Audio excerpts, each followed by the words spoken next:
Всем привет! Кокраш на связи. Я нахожусь в центре города, на территории автовокзала города Якутска. И куда я собираюсь? Я собираюсь отправиться в увлекательное путешествие. Куда? В село Маган. Вы готовы? Поехали!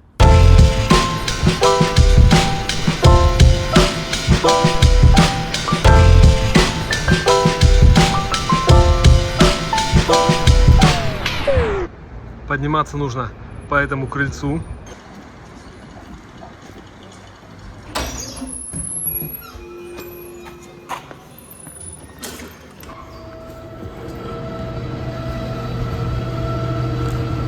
Все, я уже нахожусь на территории автовокзала.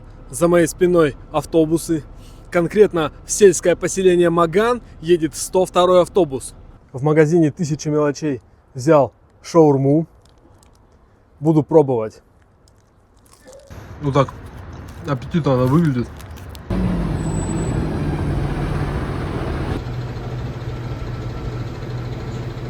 Автобус выезжает со стороны Пояркова и поворачивает на Октябрьскую. Далее маршрут пролегает по улице Лермонтова вдоль парка культуры и отдыха, мимо медицинского колледжа. Потом сворачивает на Дзержинского и после столичного рынка выруливает на объездное шоссе. Заглядывает в аэропорт и уже по Можайского едет прямо, вплоть до Маганского тракта. Маган находится в центральной части Якутии, в долине Туймада, на берегу озера Хамустах. Население 2129 человек по данным переписи на 1 октября 2021 года.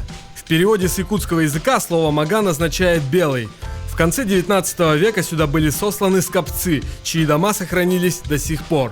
Но мои предки приехали сюда в начале 20 века. Час езды на 102-м автобусе, и я в Магане, на своей исторической родине.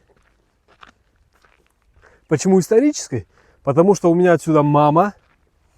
Нет, она в городе родилась. Потому что у меня отсюда дедушка и прадедушка. Веркины. Веркин Юрий Григорьевич — это дедушка, а Веркин Григорий, он тоже отсюда. И меня мой дедушка, деда Юра, все детство брал в Маган. Мы летом собирали бруснику, голубику, а весной приезжали сюда, забирали картошку, сажали ее на даче, а осенью мы привозили сюда картошку на сохранение к нашим родственникам. Картошка лежала в погребе и отлично сохранялась. Старый дом с высокими деревьями. Вот еще красивый, уютный домик. Вон там гуляют коровки в свободном выпасе. Какой-то человек едет на мотоцикле. Прицепы. Части какого-то комбайна. Смотрите, какие старые почтовые ящики.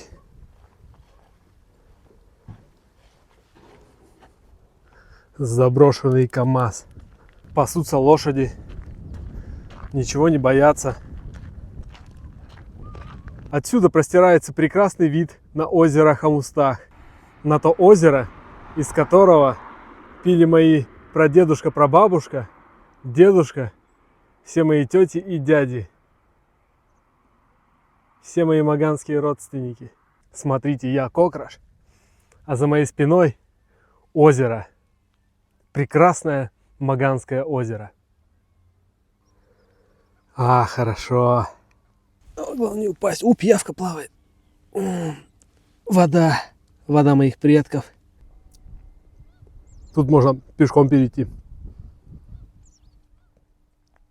Вот еще один ракурс на озеро. Как же тут спокойно, тихо, уютно. Я прям отдыхаю, релаксую. Заброшенные цеха предприятий. Очередное заброшенное здание. Граффити. Вижу еще одно граффити, что написано хип-хоп. Смотрите, какие красивые ворота с якутскими чоронами и головой лошади. Как же в Магане свежо, хорошо. У меня дышат обе ноздри. Обожаю такие дома с хвойными деревьями. Вот тут осталась винтажная остановка. О, в Магане появился Wildberries. Смотрите, какой красивый дом со старинными ставнями. Ребята, кто как обходит Волчье Ухо? Прямо посюда или вот так вот кругом? Я привык его обходить. Не знаю, с детства у меня такая вот фобия, что ли. Дом уже покосился, а этот дом уже просел. Прямо из него растут деревья. Взял мороженое, крем-брюле с грецким орехом. Сейчас буду кушать. Очень вкусно. Смотрите, вон там самолет есть. Какой крутой самолет. И два медведя.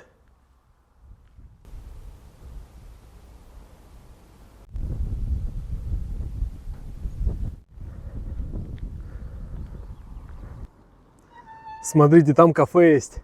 Кафе Комета. Надеюсь, там вкусно кормят.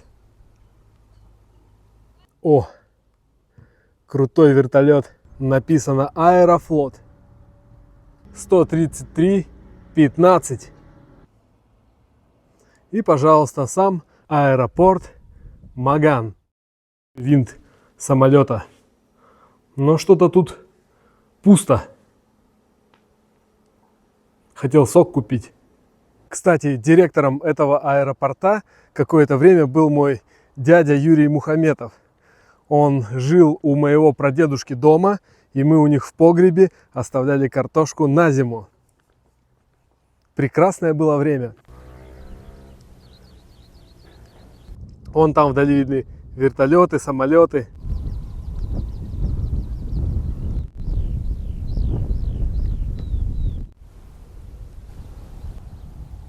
Смотрите, вон та черная полоска.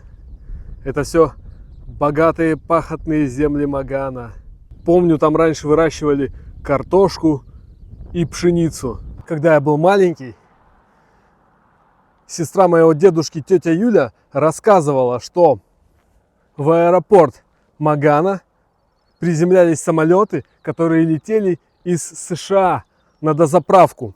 Во время Великой Отечественной войны аэродром Магана использовался для посадки самолетов американцев, для поставки товаров по ленд-лизу, поскольку близлежащий аэродром в Якутске не годился для этих целей из-за менее удачного местоположения и часто был покрыт туманом.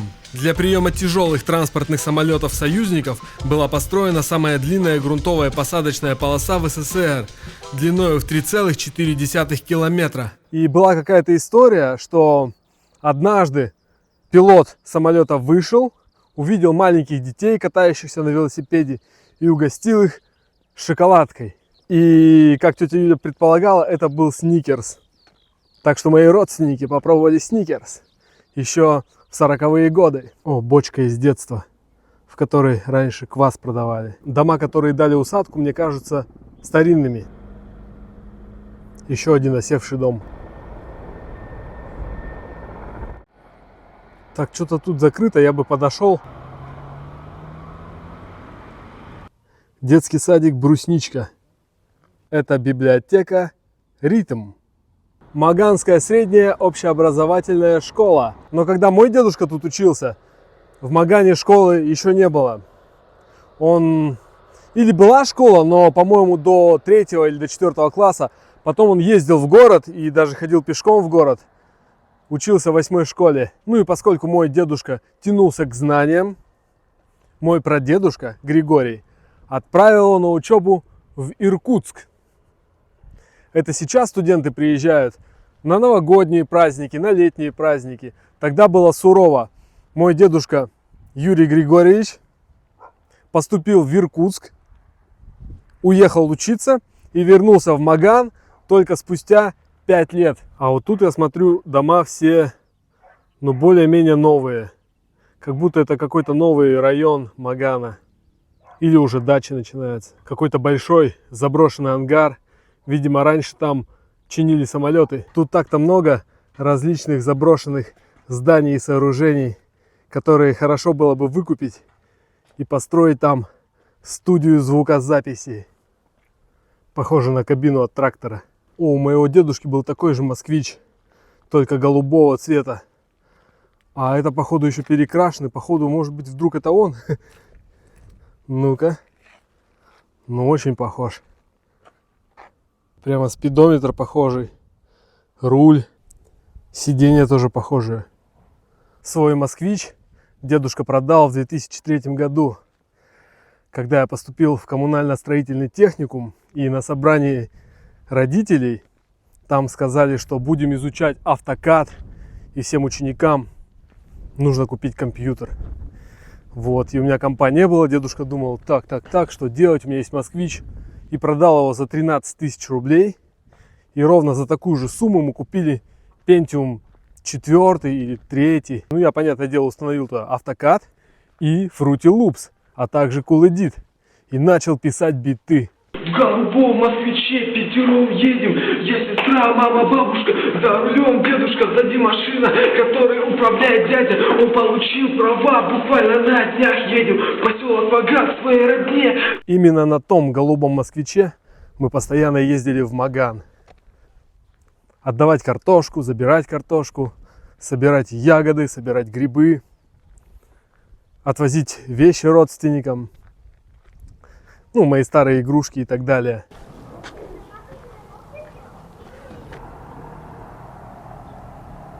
Хотелось бы тезисно рассказать, как мы, Веркины, попали в Якутию.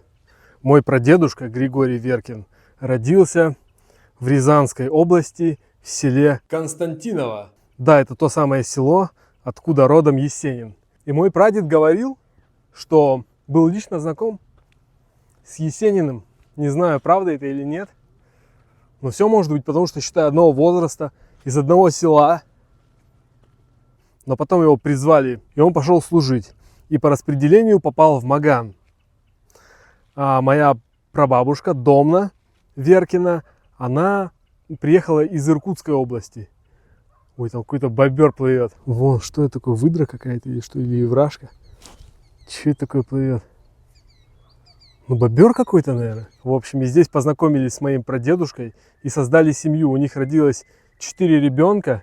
Лиля, мой дедушка и тетя Юля, они близняшки. И дядя Вова. А потом мой дедушка переехал в город и вот и женился на моей бабушке. И потом моя мама родилась. И потом я родился. Веркин Никита Валерьевич. Ну, это вот я рассказал историю своих родственников русскоязычных. У меня, то есть, по материнской линии русские все, а по отцовской татинские. Ну, это совершенно другая история. В общем, как русский, я живу в Якутии уже в 4-м поколении. Понятное дело, что как якут, как представитель народа Саха, я тут живу уже, ну, не знаю, веками.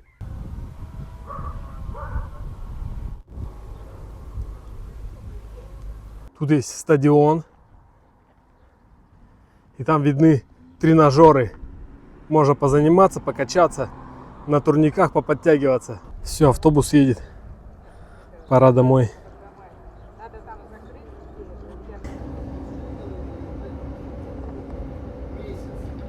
Маган – это луга, налитые травами. От его ауры веет реликтовой тайгой, где произрастают прекрасные сарданы. В этих местах мы обретаем желанный покой. Ее добрый взгляд подобен ясному небу, когда мы рядом, уповается моя душа, с ней в умиротворении под хвойным древом, наслаждаясь дыша, за руки держась. Ее энергия, незамерзающий родник, кристально чистую воду в ладони набираю, над головами косяк белых стерхов парит, и витает аромат таежного чая. У костра достану старую гармонь, попоем, почитаем стихи Есенина, на стоге сена отдохнем и пойдем домой, где нас ждут наши любимые дети.